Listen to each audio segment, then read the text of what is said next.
We're live. Hi, everybody. It's Anne. It is our 8 p.m. Every single Sunday at 8 p.m. I go live. Now I'm going to be multi-streaming, so you'll be able to see me on all these platforms. I am hooking up the Insta one because oddly enough, I need to communicate on a separate tab for that. But there we go. We should be up and running.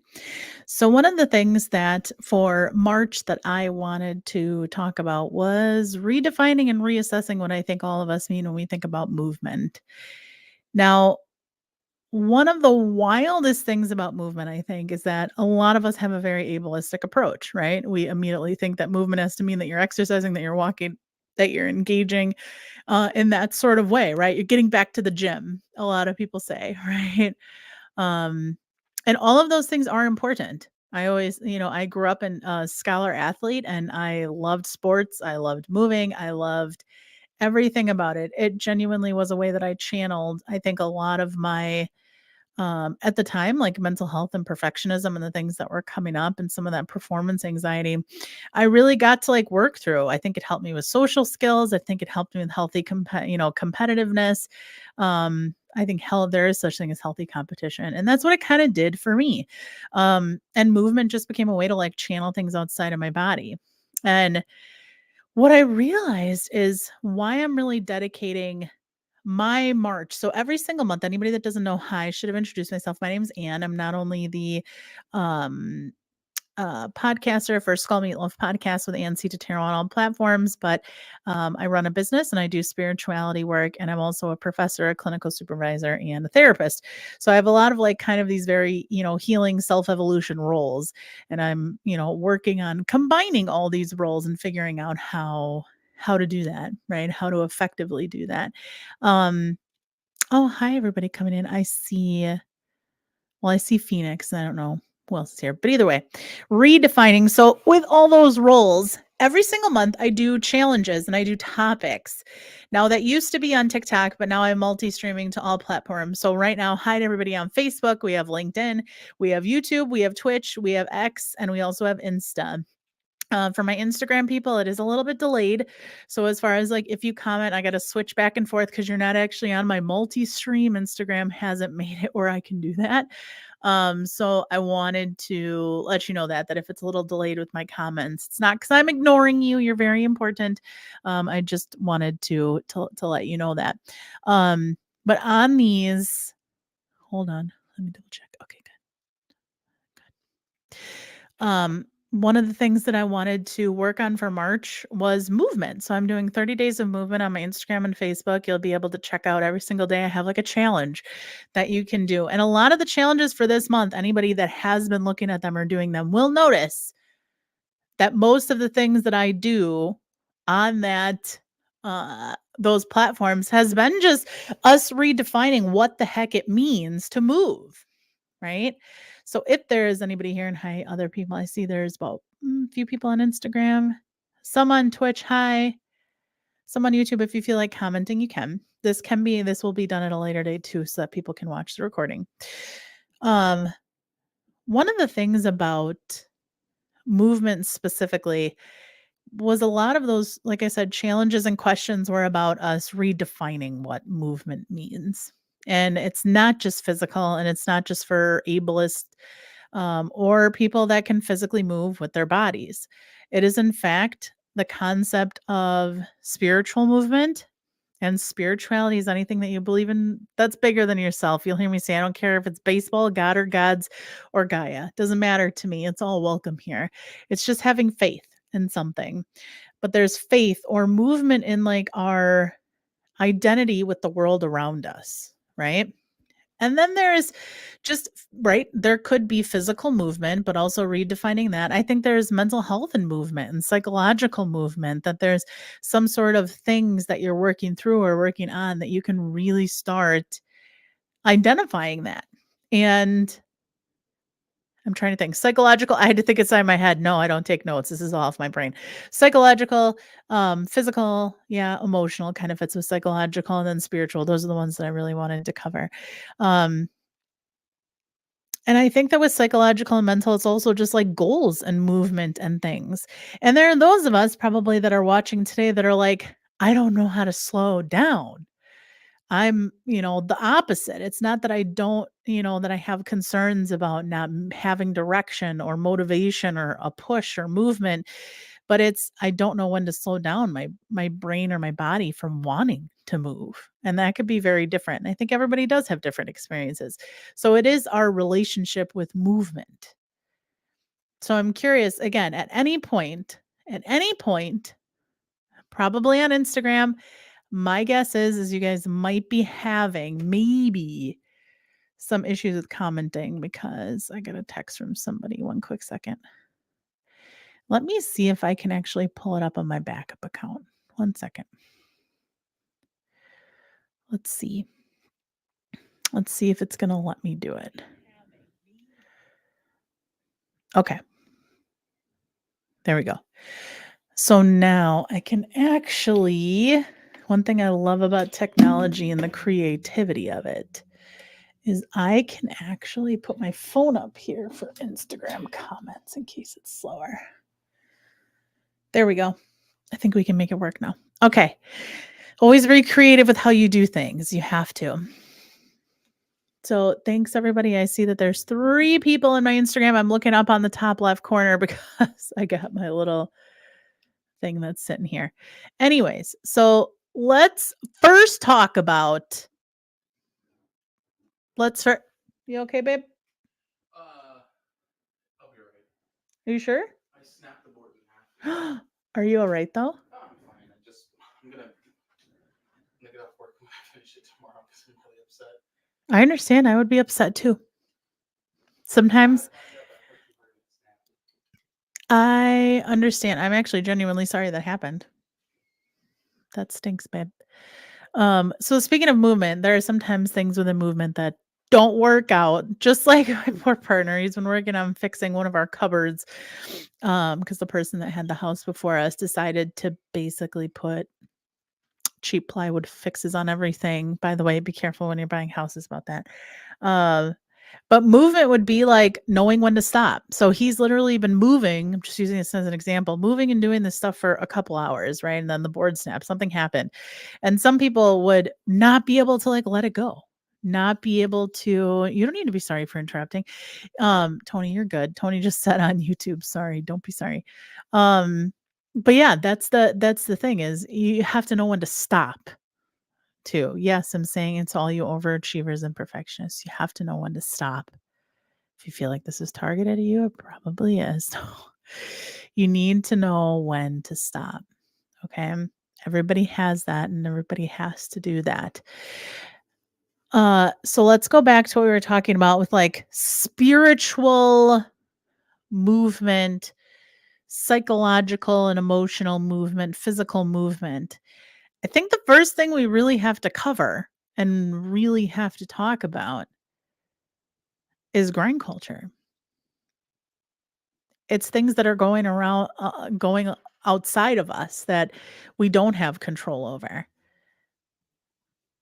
In some degree, right? External locus of control is what we call it in psychology. External locus of control is something, giving control or power to things outside of your skin. And in some essence, there is, cultural impact. I think it's really, really important when we look at movement, we look at bodies, we look at ableism, we look at internalized ableism. There are just natural, things that happen within society that tell us that we're lazy or we need to do more. Especially I am seeing in my millennials and in Gen Xers. A lot of the times with those generations, they have a lot of difficulty like stopping. It's because of a lot of our parents are born in generations where they had difficulty stopping. So you can even see a lot of it is intergenerational, right? And on the flip side, beyond, with grind culture and things like that, I think that there are also other cultures within families where people don't move. They have a sedentary lifestyle. They prefer comfort, right? And comfort in the essence of sometimes just, no change, not moving away, not and again, movement, let's expand our view of movement is not just physical. but moving out of old habits, moving out of intergenerational trauma bonds, moving out of things that no longer serve us. There are some families and within learning theory where people don't move, they don't change, they don't evolve, which you'll hear me say evolve and heal on, my friends, a lot. Um, so you have these two different dichotomies, right, within grind culture, and everybody in grind culture that's the overachiever, that's perfectionist, looking at somebody else saying, well, hey, why aren't you doing something? Right? Why aren't, hey, by the welcome in. I see people popping in. Welcome in. Uh, and these two different dichotomies can be extremely confusing. We like to call them like paradoxical interventions. There's things where they seem a little confusing. The culture tells us one thing, but then when we do something else, it yells at us for it, right? You're damned if you do and damned if you don't. Pardon French, but it's true. And that sort of mindset can be also very confusing and almost put people to a halt when they want to make changes because they're unsure how to do it, or they don't have a decision making model behind it, or they don't have something that propels them forward within that state or within that thought process. So it's really about, when I tell people, the very very first part of movement and understanding your own version of movement and what area is the most important to you is understanding the cultural impacts, right?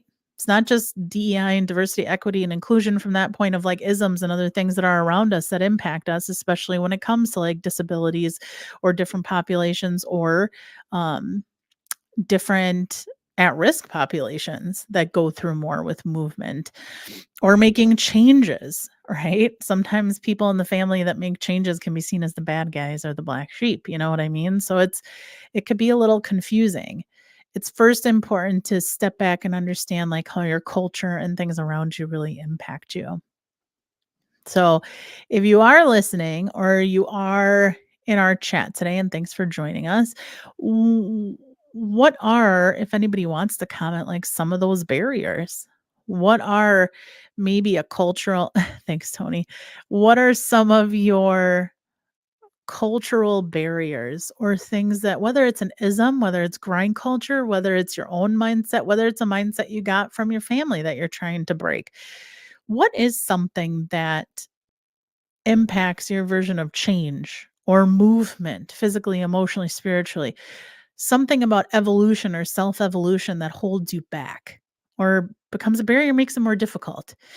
And feel free to comment, because I always say I just go off the seat of my pants and make it very natural when I do my live. So I'm going to sit here and think for a second, what exactly might be my biggest barrier right now? Because I think there are different ones.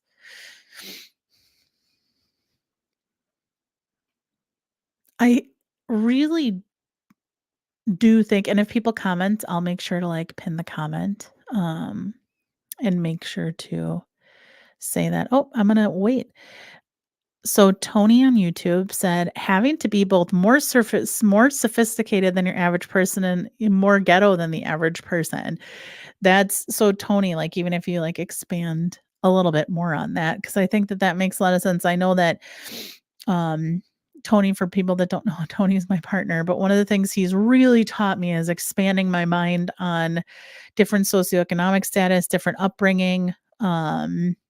Tony really introduced me to like code switching, that he's had to do, and the masking that he needs to do, and how much exhaustion and expectation comes from that. And you could be on your phone with your family at 1 second and go to work, in Madison, Wisconsin, which anybody that knows Wisconsin, where we live, it's different.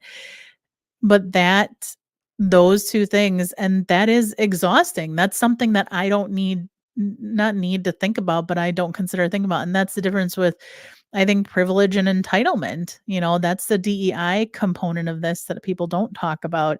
Is there are things that I don't have to think about, right? That Tony does. When he's thinking about movement and self-evolution and his body and his mind, that he's sometimes exhausted before he even has to jump into something, before he even has to have a conversation.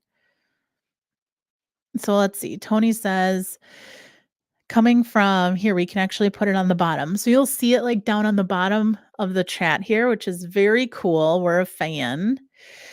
It says, coming from a culture of poverty, I have to both maintain that old attitude and show that I'm more the same as I was to people. Hold on. Oh, from that life, I get it, okay. From that life, I didn't finish the sentence. That people from that life and that's like it just sounds physically exhausting, not just when Tony talks about that, like, one to one, but even as he shares it here. I do think that that's something a lot of us don't have to think about, probably very openly, this is kind of the privilege component, probably a lot of people watching my live, I have certain platforms or people that watch it that are very like, Euro white, 30 to 50-year-old individuals. So a lot of us don't have to think about that. Doesn't mean that we dismiss our suffering. It means that we also, how we learn about ourselves is to consider what we don't have to think about and what other people go through. That's what DEI is about. It's not dismissing suffering or hurtling over. It's understanding that people have different experiences. I'm going to pin the comment again. Tony said on YouTube, and in my current social environment, having to show prove how civilized I am. And definitely we talk about here in Madison that is absolutely something that happens. That is absolutely something that people experience. And it's very openly probably a barrier for Tony and I when we're in this town now and if we're wondering if we're staying because there just seems to be a disconnect for us in a lot of different ways with like culture and the way that we were brought up a little bit. So thank you, Tony, for sharing, by the way. I'll always pin. The only comments I cannot pin is on Instagram. I can only do that through Insta, but all the other ones I can. Facebook, LinkedIn, YouTube, Twitch, and X, I can pin them here. Thanks, Tony, for sharing, by the way. I would say, it's interesting talking about movement and these things because I do feel like mine is physical in this case. As far as faith, and spirituality and especially being a therapist, so psychologically and emotionally, I do a lot with like movement and my goals. And I still see a therapist. I'm a therapist that sees a therapist, and absolutely you should. I'm an AMFT approved supervisor. I tell people all the time, if you're a therapist, have a therapist at least for a check-in. It is anybody that's in the helper industry, you need to have other supports. You cannot do this alone. At least that's my view. I do not believe that it's possible. Because it's heavy stuff. So that stuff is not where movement has come in, but internalized ableism is something that I've really had to teach myself and begin to understand and to deeply understand. So when I look at movement, mine is physical because I was the person that was like, if you're not exercising, you're not moving, you're not running, you're not playing sports, you're not effectively moving. And anybody that knows me without, I always say, no trauma dumping, but a reality that I had a major medical shift about 4 years ago. I tell people I went from an athlete, I was playing even, sports locally. I was playing on softball leagues and everything. I went to an athlete to an arthritic overnight, is what it felt like. And I have conditions that I think just slowly progressed over the years. They were always there. I always had pain, but I think being probably, again, more cultural, I think I minimized a lot of my pain that I did have young. But it was almost like as soon as I was 18 and with some injuries, they just got worse and worse and worse. And there were medical conditions that became big barriers for me. And then 4 years ago, probably even some of my friends or family members that are in here, they will share with you that it was like it was overnight. I still remember one of my colleagues asking me if I was quote unquote like okay, because it just seemed like, one day it was really difficult for me to move and walk. So I had to do a lot of internal journeying around what's effective movement. What makes me a productive person if, I couldn't move or be active or clean my house the way I wanted to, clean my car because I was someone that was physically busy. I was out all the time. I worked 3 jobs and I loved being busy. It was something that like really fueled me. It was volunteering and helping people. And then it was almost overnight that I just had to start saying no to people. I couldn't say yes to everything. My body couldn't handle it. And eventually it got to the point where it progressed so fast that even, and this is something like Tony and I talk about, and this is like confirmed and okay to share that like he had to help me even with like cares, like my body. And to have, like, your partner have to help you to the bathroom when you were somebody that played, like, 4 sports and was an all-state softball player and all these other things, for that to happen overnight, it really, really, pardon my French, like, fucks with your head. It really fucks with your head, like, having to be walked to the bathroom and helped in the shower, and this is all the time, like, during the pandemic and everything else that I was working from home, so people didn't really know what was going on. I mean, Tony and I with, I think I feel for him with his caregiver stress, just having to, almost balance that. It's not even that we were keeping it a secret on purpose, it just happened because of the pandemic. And then I needed, like, assisted devices. I use a wheelchair for long distances now. We went to the store yesterday. I went to lunch with friends and I didn't need it because it was short distance. I could park up front and it was good. Uh, but sometimes, like, we went in, Hobby Lobby after, and I needed to have the wheelchair. So again, like, assisted devices, functionality, what I could do with my body, that I can't jump rope or run anymore. What was I gonna do to, like, move and do this with my body? And it did. It became very much a cognitive struggle. That's where I think psychological met physical and spiritual, because I had to know what to lean on. Because I think I leaned on physical so much that I was sitting kind of like in the corner of the house, pretty isolated because of my physical condition, and because of the medical stuff going on. And when that happened, I really came to terms with something called internalized ableism. So let me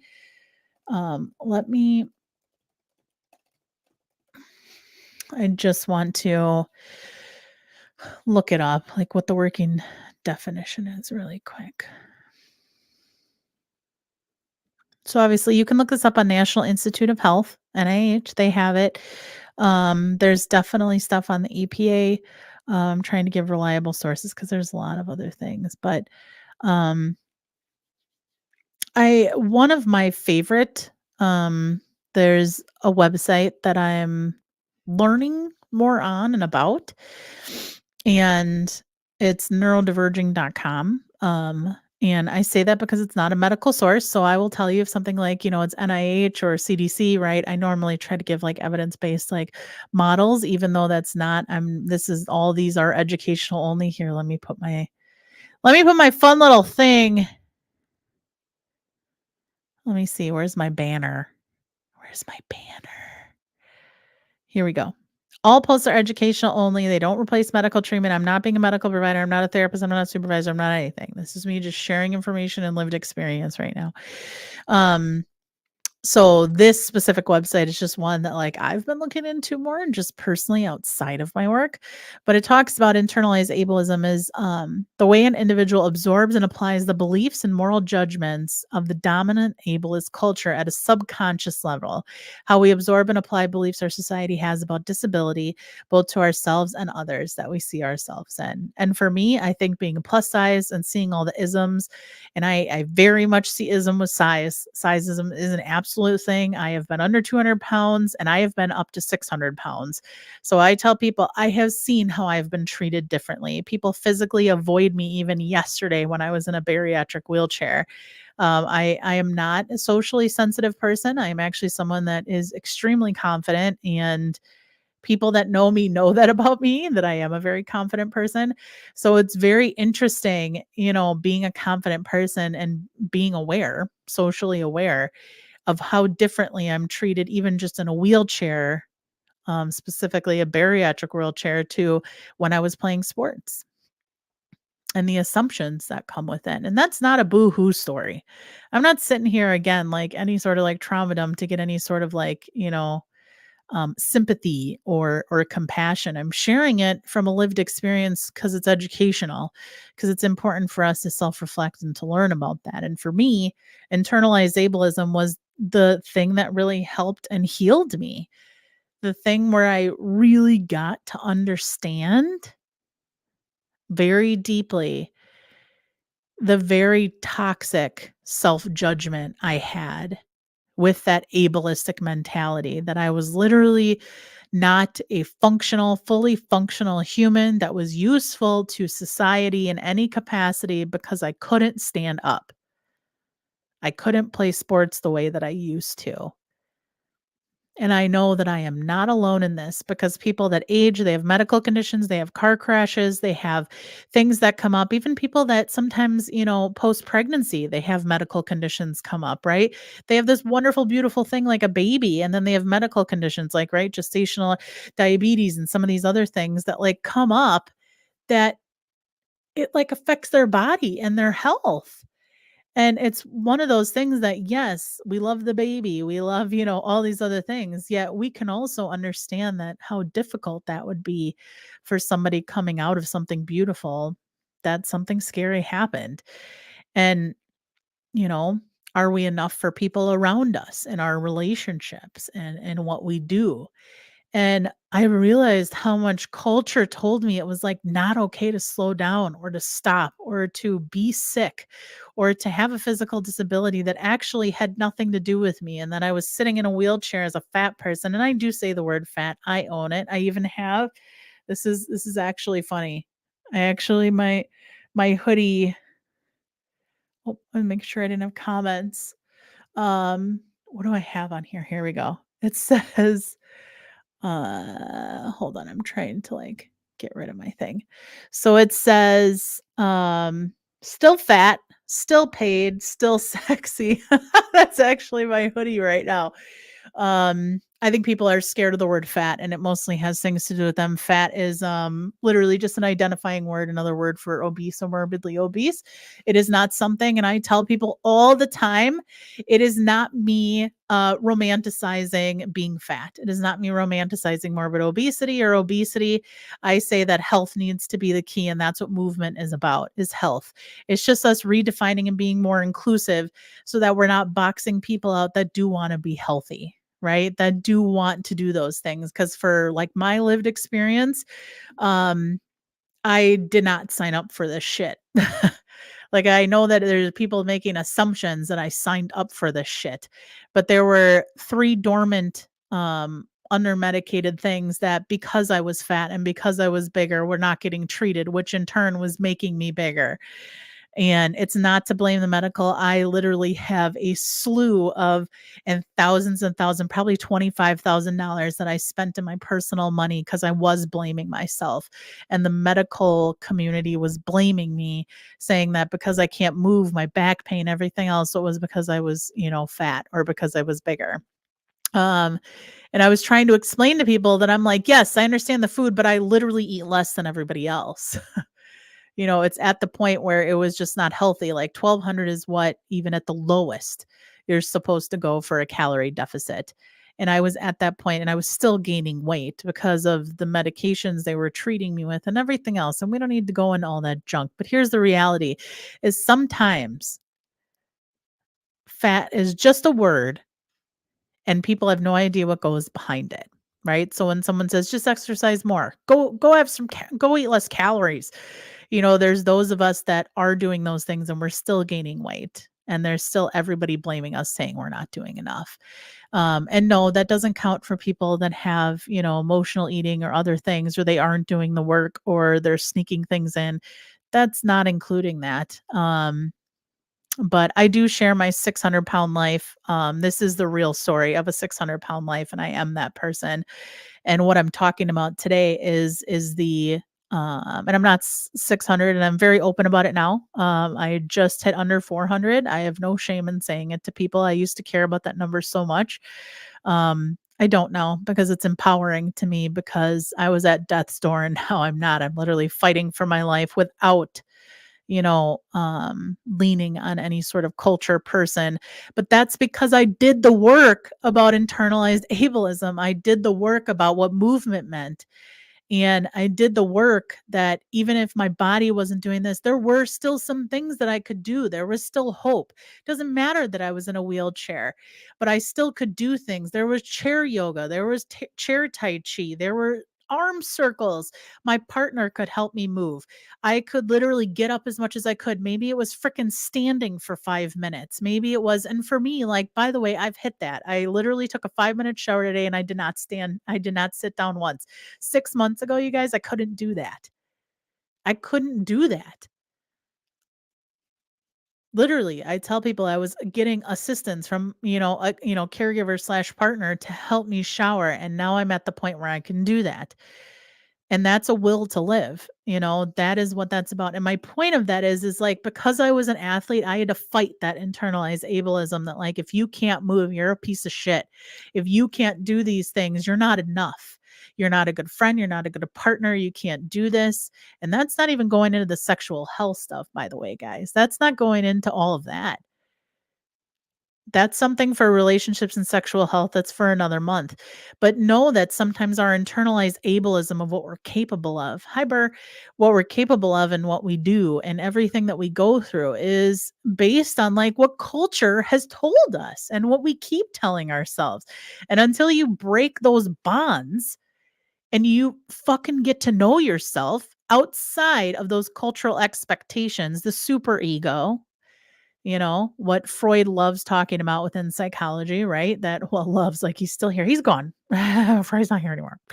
But like id, ego, and super ego, super ego is just the external and cultural expectations that are around us that we feel a push towards that have created these subconscious and unconscious things burned into our brain that make us feel and think these things, right? And it becomes very confusing. It becomes so confusing for people. So that first part of get to freaking know yourself, get to know your bias, get to know what you're leaning towards, get to know what your family taught you about movement and change and evolution in your body. Get them to know about what they talk about with food and health and what that means. And if you're not doing that, it's going to be hard to do step 2. Okay. Now, step 2 to movement is just to fucking move. Yeah. If I get kicked off or someone says it for the F word, my stuff's 18 plus. I'm Italian. I swear like a sailor. Fucking move. And now what you do, the point of fucking move is redefine what you see as movement. Yes, I'm passionate, a little spacey, but the point of that is that it gets across. I'm trying to zip through. We're trying to zip through all the bullshit. Okay. Because that's what a lot of this stuff does. A lot of those things is we spend so much time thinking, guilty, that you got to slow the hell down and really get to understand and redefine, like, what is movement for you? Let's break it down. Faith and spirituality. Whichever one stands out for you, do this meeting. Faith and spirituality. Okay. The second one, emotional and psychological. The third one, physical. Okay. Those are just 3 basic areas. Now, as I'm saying those, okay, as I'm saying those things, think to yourself, like, which one stood out for you? What is movement? What movement needs to happen now for you? What needs to propel, change, set goals? Physical movement. You actually have to like get moving physically for your heart, your body, your health, your medical conditions, for your family, for quality of life. All of these things. Psychological and emotional movement. Is there something that you're avoiding doing? And why? Faith and spirituality. Do you feel stuck? Do you not feel like you have anything fucking to believe in that's bigger than yourself? And how do you look at that? How can we focus on self-evolution if we're not turning it inward or recognizing outward what's impacting us? So that's something that really has to be observed. So when you're looking at that as redefining movement, like fucking move basically means like, for me, it means like getting up and standing up for 5 minutes and not whining about it, getting myself to the bathroom, making sure that I was practicing that every single week I was trying to see if I could shower alone. That's what movement meant for me. And for the longest time, I couldn't stand up for the 5 minutes, but you keep doing it. And I tell people, because this is disability inclusive when I talk about this, because I have a physical disability myself and use assisted devices, I need you to know that even if it's your partner moving your arms, maybe there's some people that are like paraplegic, right? Or there's someone that, they can't move something. It doesn't mean that it can't, there's some way to communicate movement or to engage a caregiver to help you. There were times Tony would just, like, move my legs or body to help me. I had to ask, that's a part of communicating, figuring out people that you love, that you keep around you that can help you communicate, or if it's going to PT or a doctor, if it's going to someone that specializes in maybe what your condition is and asking them about referrals and saying, maybe you can't even stand up for 5 minutes or at all. So what do I do? How do I redefine this for myself? I should say maybe number 2 is redefining, and then 3 is fucking move. I guess we're saying the F word a little bit more fuckable. So, the third one is now just, like, doing it, and that is an executive functioning skill. That absolutely is an executive functioning skill. And anybody that doesn't know about executive functioning is how we take in information, we swish it around in our brains, and we spit it out. A lot of individuals with anxiety, ADHD, or autism spectrum disorder have a lot of difficulty, barriers, or even delays. Sometimes people have learning disabilities or developmental delays that impact their frontal lobe, their executive functioning.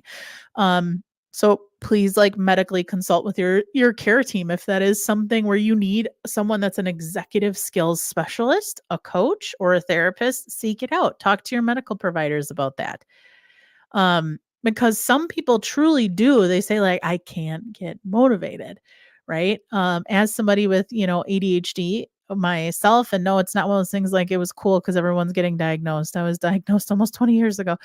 One of the things that we had talked about was, I said on the weekend, she's like, wow, you do really well and you're really motivated and, this, and that. It seems like you got a lot of skills. And she's like, well, what do you do on a Saturday? What do you do on a Saturday when you have nothing planned? I said, if I don't get up before 12, I'm not getting up. Like, I can't, it's difficult. And I can't. I don't like that word. Um, It's difficult for me to, like, get up and do something, and if I don't have something structured, so I really worked on structuring my day. Now, that was an executive functioning skill, was, not just task planning, but breaking up, like, task initiation. Not just planning and organizing, which is one step, but task initiation. So if that movement part is, you're having some EF skills or barriers or other things that are going on, that are affecting that motivational piece to your movement, you got to talk to your medical providers and say, like, is there something more? I'm not saying ADHD. I'm not saying everybody go get an ADHD eval. That is not it. I think way too many people are getting them when they have anxiety and other things. But if you think you have it, of course, it is a patient right to go look that up. Again, consult your care team. Here, I'll put my little thing. Look below. It's right there. It doesn't replace medical treatment. I'm not trying to, and I'm not a medical provider to you. But it is important to know, as an educational person, that that is important to do. So, as you observe and look at these different things with your care team, sometimes people do have motivational barriers. So it's about breaking down, and I really do, like, suggest, let's see if I can bring it up. Let's see. Give me one quick second.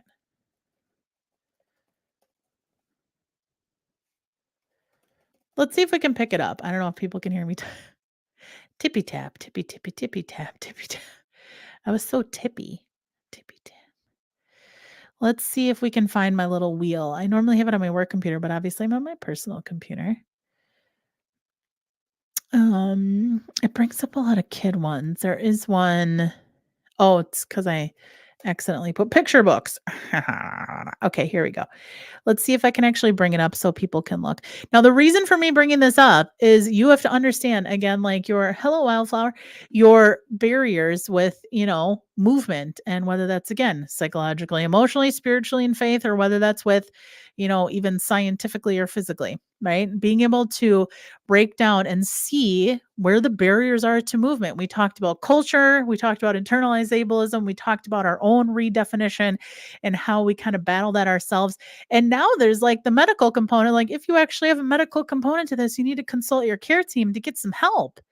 If there's anything I've learned about movement and redefining and working on self-evolution, is you can't do this alone. Yeah, I'm talking to you. This world is not meant to be lived alone. And how come any of us would think that sometimes our deepest suffering or the things that we're having difficulty with that we can do alone? Who the fuck? I always say, who made you God? And that, or who made you some person of power that could just say, like, I don't need anybody? Listen, perpetual independence and isolation that way is a choice.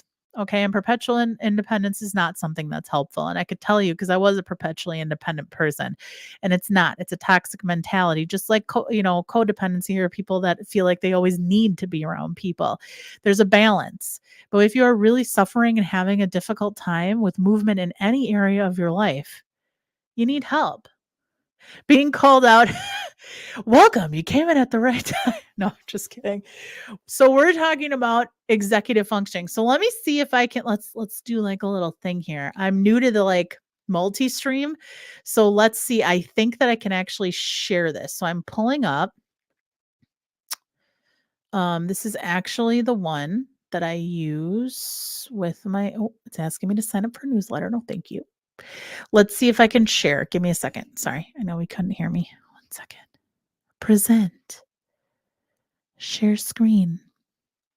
Screen sharing is easiest with 2 monitors. Yeah, no, I'm good. Me too, including people is very hard. All right, let's do this. We're doing a little bit of education here. Are you ready? Okay. Now, can people see this? So this a little bit of education again. This is education only, but the reason I'm sharing this, you guys. Let's see. Can I make this bigger? I don't think I can. Okay. Well, hopefully people can see it. This is the executive functioning wheel. Okay. And somebody, again, ADHD, anxiety, frontal lobe fam, autism spectrum disorder. Very good. Thank you, my family on Instagram and everywhere else. And I saw comments otherwise. Thanks, guys, for letting me know that you could see it. Okay, executive functioning. So if you look, they're numbered 1 to 8. Okay. And executive functioning, the reason sometimes movement is so hard for people, and this is what I do even in therapy or when I'm doing coaching or whatever it is, we go through this and I say, I want you to read through all of these. Okay. And I want you to look at the major areas. Again, executive functioning is how we take in, kind of percolate, put it around, how we perceive it, what it looks like, how we plan and organize, and then how we task initiate or spit it out. Oh, yes. Hello, I'm a fellow neurodivergent too.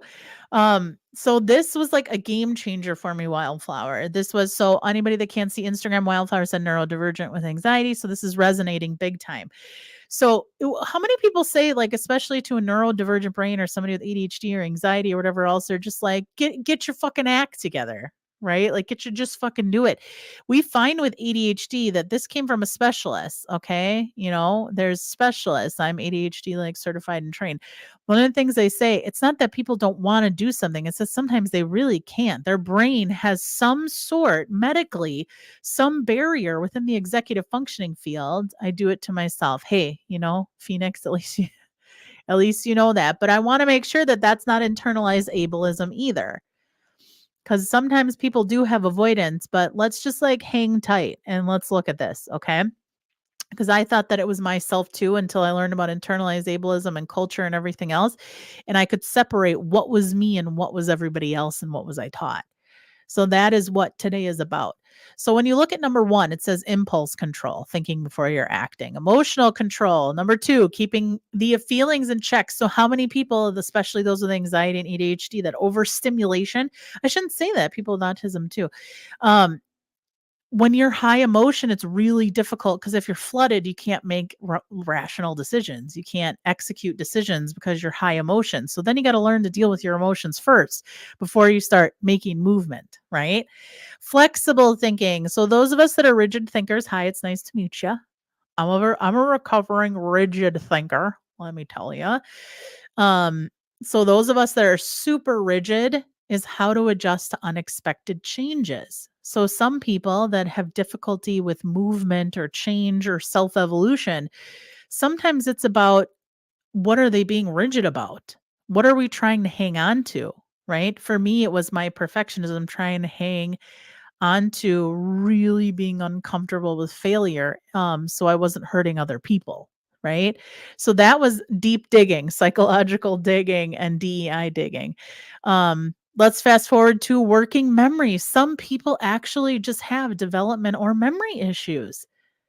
Some people don't actually purposely not do something. They truly just have difficulty. Working memory means like you learn something and then you kind of percolate or think about it in your ability to remember that. So if let's say I tell my partner, like, hey, don't forget we got to do this, his working memory is very like poor. So one of the things that I know is I would get stressed because I would have to remind him. And it was difficult because like just because of medical barriers, and it was medical. And that was hard because I was just blaming him. I was like, "How can you not remember? I just told you that 15 minutes ago." And he's like, I swear, like, I'm not trying to, I'm not trying to." And that took me like some time to really realize too. I know the emotional regulation is not our friend. Sorry, it's a little delayed in the comments. Uh, I agree. Emotional regulation. I always say DBT was my friend, learning about that. And then there's the self-monitoring. Most of us are way too self-aware. We sometimes thinking that we don't shut the hell up and just like, take consideration. But self-awareness of how you're doing in the moment. But that could be a barrier for people because some people are very not aware of their own skin. That polyvagal theory, the mind body connect. So it's really important. If you don't know about polyvagal theory or mind body connect, little hint to talk to your medical providers about it. Um, Planning and prioritizing. Now, this is the part where with motivation and getting stuff done, this is really difficult. How to set and meet goals. Hey, SMART goals are your friend. I got a lot of podcasts on the Skull Meatloaf podcast. I got a whole season on setting goals and manifestation. So make sure to like check it out. I believe it's season 5. Yeah, because 5-minute meatloafs were season 6. And then the last 2 are task initiation. So like actually doing the task, taking action. So if people have difficulty with that, there's skills to help with that. Now, number 8, organization is its own entity. It means that once it's out of your body, keeping track of it. So keep in mind, these are now 8 things within executive functioning that people could have difficulty with. Now, take some notes down. Look at it yourself and say to yourself, like, what areas are the most difficult for me, and bring them back to your team or do some of your own research or um, if you're really curious about more resources, make sure to message me.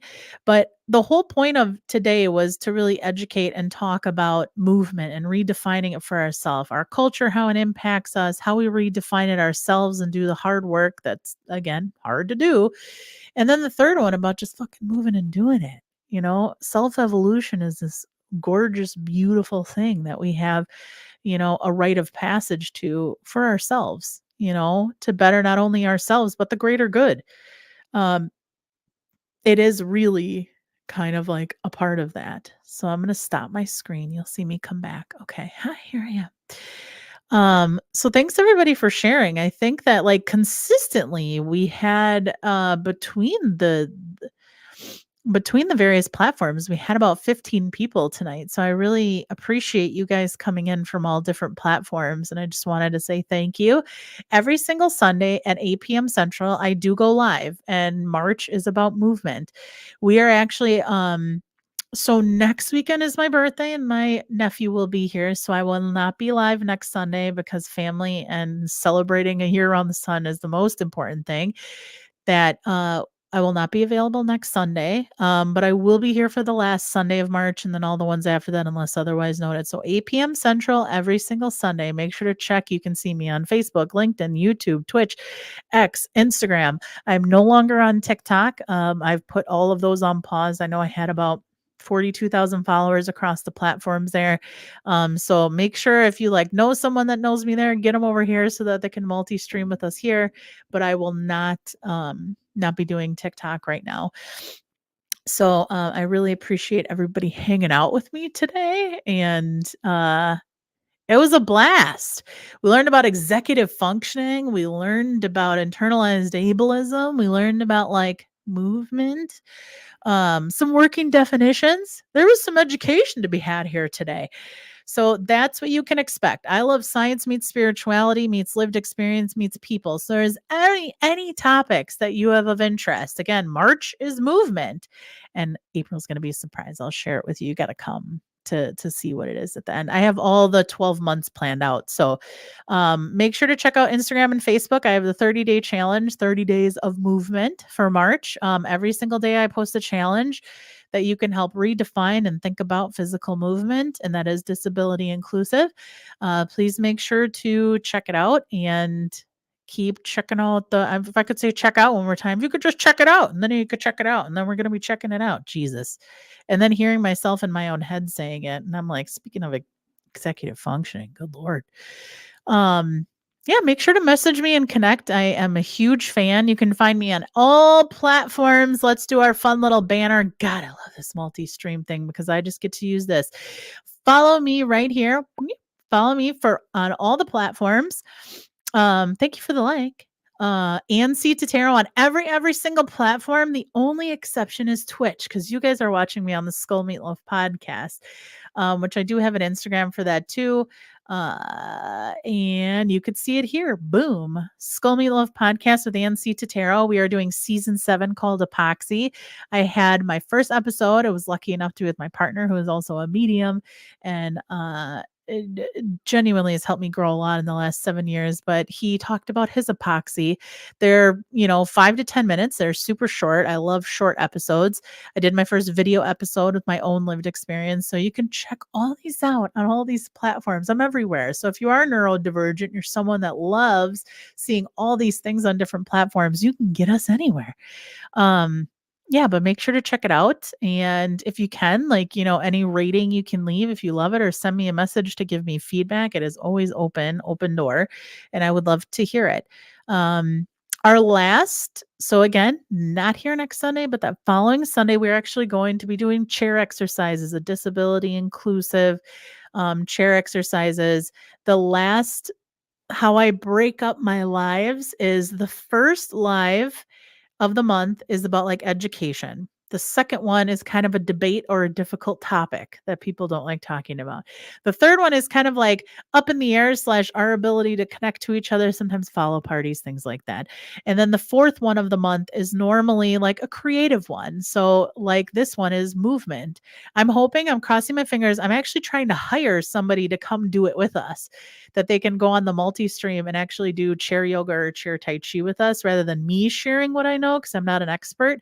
I can, but I really wanted to hire and support another small business owner. So if you do know somebody that might want to do chair movement or other things like that and would want to do a live here, they just need a video and a camera and reliable internet, and we can actually do it through my multi-stream platform to all the areas. So if you know somebody, let me know. I'm still kind of searching it out, but at the very least, I want to show my favorites if we can't find an expert. So we will see you guys soon. Thanks for coming to hang out with us, all 15 of you. You have been amazing. And as always, as we end our stream tonight, my favorite thing that I say at the end of everything, and what will be the name of my book that's coming out: evolve and heal on, my friends. We'll see you soon, and have a great night.